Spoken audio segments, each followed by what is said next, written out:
champ is here. Oh shit, y'all, this is 18 Champ ball. is here. The champ is here.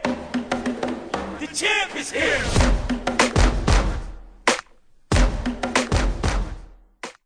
You know what's amazing because you behind you at the forefront of a powerful movement. Yeah. I mean, how's that pressure on you? Ain't no pressure, man. I'm gonna tell you this, man, and I'm a pretty humble guy, but man, what we do.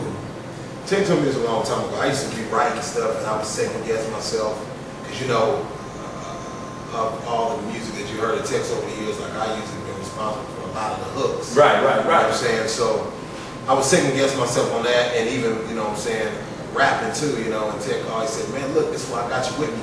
You got it. Yeah. It's in you. You don't have to even try. It's in you. Everything you write is dope. So it's like, I got that in my head. Yeah. I got that motherfucker saying. I took that and I felt like, okay, well, the pressure was over. So when he tell me, I don't know if y'all saw this video, Leave Me Alone, that was on NT, when he said, hey man, listen to this beat. I want to write something called Leave Me Alone. I was like, hold on.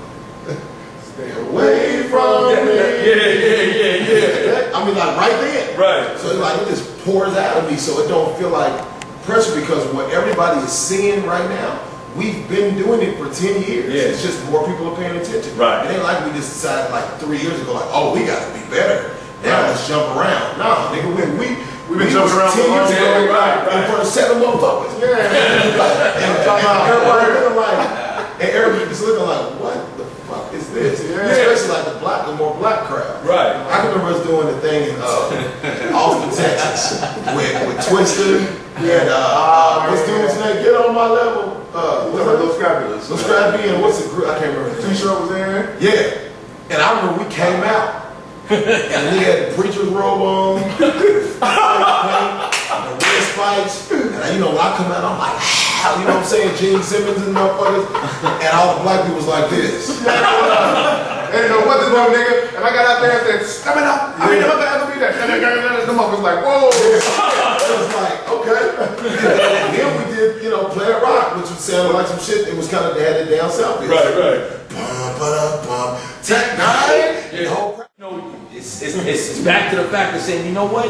If you want to win, this is what you gotta do. Sure. You gotta put in that. I keep it 100 military grind at all times, man. Shit hands in his baby. Yeah.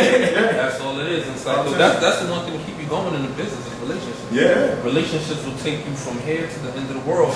Because looking at it, you rather work with a cool dude who has the talent rather than an asshole who has a little more. Because you think about being in the studio with this type of dude, you're like, man, I don't need this nigga. I can pay this dude a little less or a little more, and it's like I can have a comfortable session and I can still get what I need. Right. And it's like a lot of times dudes gotta understand that. You know? Yeah, man. I've seen this. It's like been a wave, man. You know what I mean? I've seen us go from having 7 people in the audience to selling out the House of Blues to having to move to a bigger venue. You know what I'm saying? Like Denver, we started in clubs. Then we started going to the little theaters. That little theater first held 800, and then they expanded it to like 1,600, and we started selling that out. Then so many times we had to move down the street, you know what I'm saying, from that venue to the 4,000 holder, and we sold that out so many times to where now we go to Red Rocks, you know what I'm saying, where it's 10,000. And we see it grow. We see it grow, and we keep on seeing these waves coming. And you know, at my age, you'd be like, damn, I wonder when this. You know, you always thinking, I wonder when motherfuckers gonna start singing that shit. Yeah. But I keep on getting this wave, these waves, and this other wave is coming to where now everybody on the outside of my underground is finding out about me. I'm 38 years old. I'll be 39 November 8th. Like when I'm tired, ready to kick out my family, here we go again. It's a rebirth. It's a rebirth. They're like 9 lives. You know what I'm saying? But you know what? It's crazy. But that's what I tell you. Like primarily a few of us up there, you know what I mean? So the one reason I say that is because like I look at one dude here, and I can say that even with Jay been in the game for almost 20 years. Yeah, and it's like even Fat Joe, when you have that climb, the slow climb is better than that instant success. Yeah. Like even for the one of the young dudes, like I be telling dudes like, yo, even the dude J. Cole, a lot of people be like, I don't know, but he's having that slow climb where it's like 1, by one, Yeah. by one, by one. So in another year or two, they might be like, ah, that's cool. You know, you could compare him to Nas, because Nas had that with Sony was like, oh, I thought you said this was the dude, like Rakim. He sold like 100 and something thousand on his first album before he did the second one. They was ready to drop him. So, you know, by word of mouth and it's like everything else, like, you know, that helped them grow. And it's like when you're an artist, the more that you grow, every album that you do, you turn on to another 2 or 3 fans. Yeah. Especially with the shows. As long as you stay you. When you start doing something else, it's when they start being like, I don't know. So you just gotta stay you. If you incorporate different people into it's got as long as you stay in you. Yeah. You bring them into your world. Yeah, it's gonna grow. Yeah. And it's like even for you, it's like you've been growing, and it's like now I see some dudes out here who be like I saw somebody today, like, yeah, I'm gonna take that. Oh, you wanna see? Oh, that dude is dope. I was just checking him out on YouTube. You know, so when you look at that, you're starting to get the fans, and before you know it, you're going to be having shows over here. Right. It may start out like an SOBs, and it could go to like the BB Kings, and you never know, sky's the limit. Sure. Because even region by region, as long as you're doing you, it's like a nucleus.